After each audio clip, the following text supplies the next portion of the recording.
شروع اللہ کے نام سے جو بڑا مہربان نہایت رحم والا ہے۔ الف لام را، یہ ایک پرنور کتاب ہے، اس کو ہم نے تم پر اس لیے نازل کیا ہے کہ لوگوں کو اندھیرے سے نکال کر روشنی کی طرف لے جاؤ، یعنی ان کے پروردگار کے حکم سے غالب اور قابل تعریف خدا کے رستے کی طرف۔ وہ خدا کہ جو کچھ آسمانوں اور زمین میں ہے سب اسی کا ہے، اور کافروں کے لیے عذاب سخت کی وجہ سے خرابی ہے۔ جو آخرت کی نسبت دنیا کو پسند کرتے اور لوگوں کو خدا کے رستے سے روکتے اور اس میں کجی چاہتے ہیں، یہ لوگ پرلے سرے کی گمراہی میں ہیں۔ اور ہم نے کوئی پیغمبر نہیں بھیجا مگر اپنی قوم کی زبان بولتا تھا تاکہ انہیں احکام خدا کھول کھول کر بتا دے۔ پھر خدا جسے چاہتا ہے گمراہ کرتا ہے اور جسے چاہتا ہے ہدایت دیتا ہے، اور وہ غالب اور حکمت والا ہے۔ اور ہم نے موسیٰ کو اپنی نشانیاں دے کر بھیجا کہ اپنی قوم کو تاریکی سے نکال کر روشنی میں لے جاؤ اور ان کو خدا کے دن یاد دلاؤ، اور اس میں ان لوگوں کے لیے جو صابر و شاکر ہیں قدرت خدا کی نشانیاں ہیں۔ اور جب موسیٰ نے اپنی قوم سے کہا کہ خدا نے جو تم پر مہربانیاں کی ہیں ان کو یاد کرو، جبکہ تم کو فرعون کی قوم کے ہاتھ سے مخلصی دی، وہ لوگ تمہیں بڑے عذاب دیتے تھے اور تمہارے بیٹوں کو مار ڈالتے تھے، اور عورت ذات یعنی تمہاری لڑکیوں کو زندہ رہنے دیتے تھے، اور اس میں تمہارے پروردگار کی طرف سے بڑی سخت آزمائش تھی۔ اور جب تمہارے پروردگار نے تم کو آگاہ کیا کہ اگر شکر کرو گے تو میں تمہیں زیادہ دوں گا، اور اگر ناشکری کرو گے تو یاد رکھو کہ میرا عذاب بھی سخت ہے۔ اور موسیٰ نے صاف صاف کہہ دیا کہ اگر تم اور جتنے اور لوگ زمین میں ہیں سب کے سب ناشکری کرو تو خدا بھی بے نیاز اور قابل تعریف ہے۔ بھلا تم کو ان لوگوں کے حالات کی خبر نہیں پہنچی جو تم سے پہلے تھے، یعنی نوح اور عاد اور سمود کی قوم، اور جو ان کے بعد تھے، جن کا علم خدا کے سوا کسی کو نہیں۔ جب ان کے پاس پیغمبر نشانیاں لے کر آئے تو انہوں نے اپنے ہاتھ ان کے منہوں پر رکھ دیے کہ خاموش رہو، اور کہنے لگے کہ ہم تو تمہاری رسالت کو تسلیم نہیں کرتے، اور جس چیز کی طرف تم ہمیں بلاتے ہو ہم اس سے قوی شک میں ہیں۔ ان کے پیغمبروں نے کہا، کیا تم کو خدا کے بارے میں شک ہے جو آسمانوں اور زمین کا پیدا کرنے والا ہے؟ وہ تمہیں اس لیے بلاتا ہے کہ تمہارے گناہ بخشے اور فائدہ پہنچانے کے لیے ایک مدت مقرر تک تم کو مہلت دے۔ وہ بولے کہ تم تو ہمارے ہی جیسے آدمی ہو، تمہارا یہ منشا ہے کہ جن چیزوں کو ہمارے بڑے پوجتے رہے ہیں ان کے پوجنے سے ہم کو بند کر دو، تو اچھا کوئی کھلی دلیل لاؤ یعنی معجزہ دکھاؤ۔ پیغمبروں نے ان سے کہا کہ ہاں ہم تمہارے ہی جیسے آدمی ہیں، لیکن خدا اپنے بندوں میں سے جس پر چاہتا ہے نبوت کا احسان کرتا ہے، اور ہمارے اختیار کی بات نہیں کہ ہم خدا کے حکم کے بغیر تم کو تمہاری فرمائش کے مطابق معجزہ دکھائیں، اور خدا ہی پر مومنوں کو بھروسہ رکھنا چاہیے۔ اور ہم کیوں کر خدا پر بھروسہ نہ رکھیں حالانکہ اس نے ہم کو ہمارے دین کے سیدھے رستے بتائے ہیں، اور جو تکلیفیں تم ہم کو دیتے ہو اس پر صبر کریں گے، اور اہل توکل کو خدا ہی پر بھروسہ رکھنا چاہیے۔ اور جو کافر تھے انہوں نے اپنے پیغمبروں سے کہا کہ یا تو ہم تم کو اپنے ملک سے باہر نکال دیں گے یا ہمارے مذہب میں داخل ہو جاؤ، تو پروردگار نے ان کی طرف وحی بھیجی کہ ہم ظالموں کو ہلاک کر دیں گے اور ان کے بعد تم کو اس زمین میں آباد کر دیں گے۔ یہ اس شخص کے لیے ہے جو قیامت کے روز میرے سامنے کھڑے ہونے سے ڈرے اور میرے عذاب سے خوف کرے۔ اور پیغمبروں نے خدا سے اپنی فتح چاہی تو ہر سرکش ضدی نامراد رہ گیا۔ اس کے پیچھے دوزخ ہے اور اسے پیپ کا پانی پلایا جائے گا، وہ اس کو گھونٹ گھونٹ پیے گا اور گلے سے نہیں اتار سکے گا، اور ہر طرف سے اسے موت آ رہی ہوگی مگر وہ مرنے میں نہیں آئے گا، اور اس کے پیچھے سخت عذاب ہوگا۔ جن لوگوں نے اپنے پروردگار سے کفر کیا ان کے اعمال کی مثال راہ کسی ہے کہ آندھی کے دن اس پر زور کی ہوا چلے اور اسے اڑا لے جائے۔ اسی طرح جو کام وہ کرتے رہے ان پر ان کو کچھ دسترس نہ ہوگی، یہی تو پرلے سرے کی گمراہی ہے۔ کیا تم نے نہیں دیکھا کہ خدا نے آسمانوں اور زمین کو تدبیر سے پیدا کیا ہے؟ اگر وہ چاہے تو تم کو نابود کر دے اور تمہاری جگہ نئی مخلوق پیدا کر دے، اور یہ خدا کو کچھ بھی مشکل نہیں۔ اور قیامت کے دن سب لوگ خدا کے سامنے کھڑے ہوں گے تو ضعیف العقل متبع اپنے رؤسائے متکبرین سے کہیں گے کہ ہم تو تمہارے پیرو تھے، کیا تم خدا کا کچھ عذاب ہم پر سے دفع کر سکتے ہو؟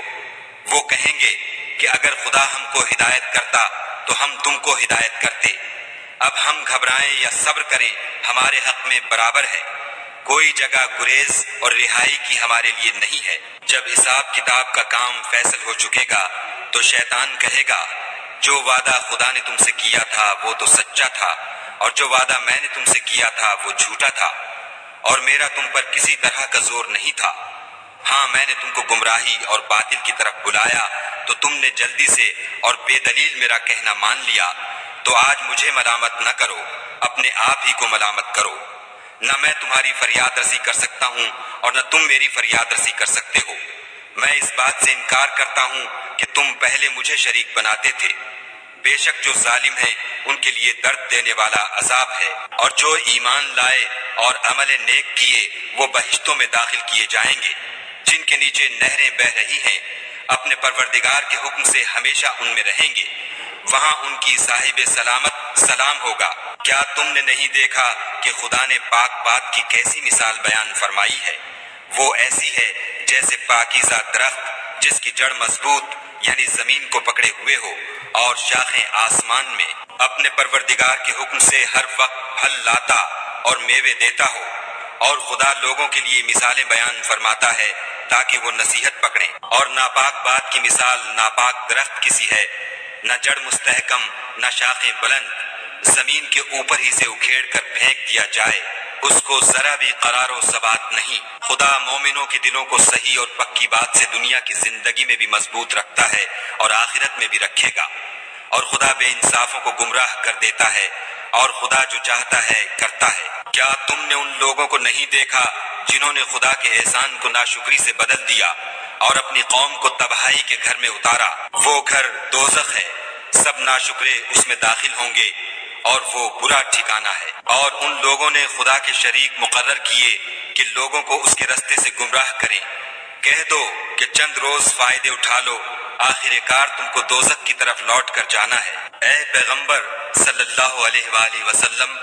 میرے مومن بندوں سے کہہ دو کہ نماز پڑھا کریں،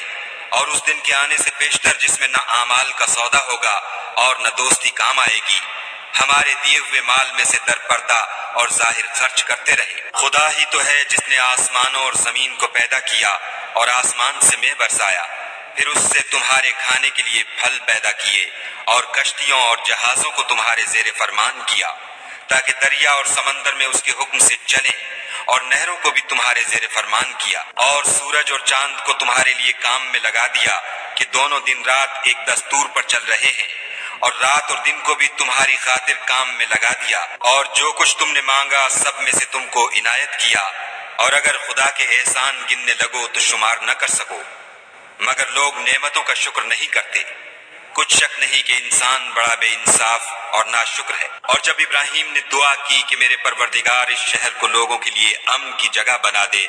اور مجھے اور میری اولاد کو اس بات سے کہ بتوں کی پرستش کرنے لگیں بچائے رکھ۔ اے پروردگار، انہوں نے بہت سے لوگوں کو گمراہ کیا ہے، سو جس شخص نے میرا کہا مانا وہ میرا ہے، اور جس نے میری نافرمانی کی تو بخشنے والا مہربان ہے۔ اے پروردگار، میں نے اپنی اولاد میدان مکہ میں جہاں کھیتی نہیں تیرے عزت و ادب والے گھر کے پاس لابسائی ہے۔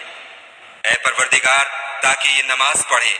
تو لوگوں کے دلوں کو ایسا کر دے کہ ان کی طرف جھکے رہیں، اور ان کو میووں سے روزی دے تاکہ تیرا شکر کریں۔ اے پروردگار، جو بات ہم چھپاتے اور جو ظاہر کرتے ہیں تو سب جانتا ہے،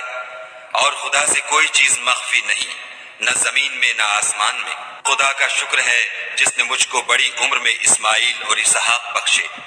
بے شک میرا پروردگار دعا سننے والا ہے۔ اے پروردگار، مجھ کو ایسی توفیق عنایت کر کہ نماز پڑھتا رہوں، اور میری اولاد کو بھی یہ توفیق بخش۔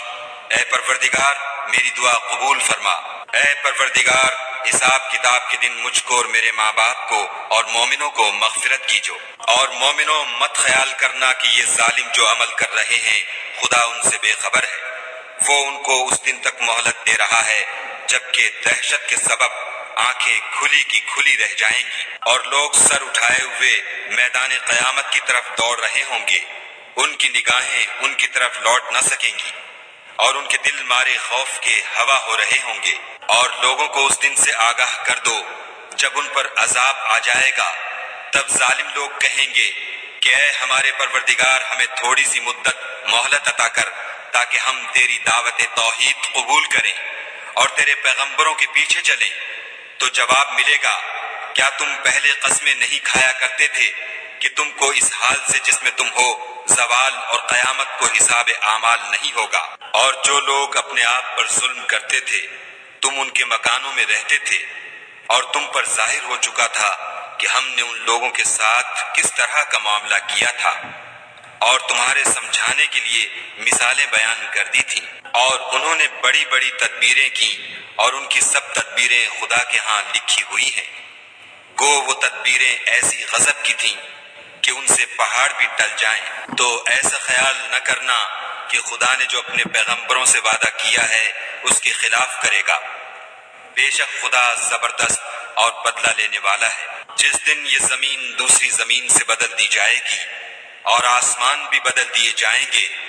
اور سب لوگ خدائے یگانہ و زبردست کے سامنے نکل کھڑے ہوں گے، اور اس دن تم گناہگاروں کو دیکھو گے کہ زنجیروں میں جکڑے ہوئے ہیں، ان کے کرتے گندھک کے ہوں گے اور ان کے منہوں کو آگ لپٹ رہی ہوگی، یہ اس لیے کہ خدا ہر شخص کو اس کے اعمال کا بدلہ دے۔ بے شک خدا جلد حساب لینے والا ہے۔ یہ قرآن لوگوں کے نام خدا کا پیغام ہے تاکہ ان کو اس سے ڈرایا جائے اور تاکہ وہ جان لیں کہ وہی اکیلا معبود ہے، اور تاکہ اہل عقل نصیحت پکڑیں۔